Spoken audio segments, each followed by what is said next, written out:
CM Revanth Reddy మరో అమ్మాయి ప్రేమలో పడ్డారా? 30 ఏళ్ల క్రితం గీతమ్మను ప్రేమించి పెళ్లి చేసుకున్న సీఎం రేవంత్ రెడ్డి సీఎం అయ్యాక తన భార్యను కాదని మరో అమ్మాయిని ప్రేమిస్తున్నారా అంటే అవునని అంటున్నారు Osmania university professor Kasim sir. అసలు రేవంత్ రెడ్డి ఎవరిని ప్రేమిస్తున్నారని సోషల్ మీడియాలో ఒక్కసారిగా ట్రెండింగ్ లోకి వచ్చారు. అసలు ఎవరిని ప్రేమిస్తున్నారు, ఎవరా అమ్మాయి? ప్రొఫెసర్ కాసిం సార్ మాటల్లో విందాం. ఎప్పుడో 25-30 ఏళ్ల కిందట గీతమ్మను ప్రేమించాడు, పెళ్లి చేసుకున్నాడు. కానీ ఈ మధ్య ఇంకొక అమ్మాయిని ప్రేమించాడు ముఖ్యమంత్రి గారు. విద్య అనే పేరు కలిగిన అమ్మాయిని ప్రేమిస్తున్నాడు. విద్య, వారు ప్రతి ఉపన్యాసంలో విద్య గురించి మాట్లాడుతున్నారు. నిన్న గ్లోబల్ సమ్మిట్ లో కూడా విద్య గురించి మాట్లాడారు. ఆ విద్య అనే అమ్మాయిని ప్రేమిస్తున్నారు.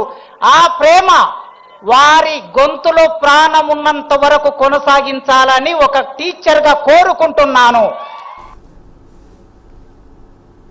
అవును, ప్రొఫెసర్ కాసిం సార్ చెప్పినట్టు సీఎం రేవంత్ రెడ్డి విద్యను ప్రేమిస్తున్నారట. మరి విద్య అంటే సీఎం కి ఎంత ప్రేమ అని ఆయన కంఠంలో ప్రాణం ఉన్నంత వరకు విద్యను ప్రేమిస్తూనే ఉండాలని ఆకాంక్షించారు. ప్రొఫెసర్ కాసిం చెప్పిన ఈ మాటలను సభికులతో పాటు విద్యార్థులు కూడా ఈలలు వేశారు. సీఎం రేవంత్ రెడ్డి ముసిముసి నవ్వులు కూడా నవ్వారు. ఈ వీడియో ఇప్పుడు సోషల్ మీడియాలో వైరల్ గా మారింది.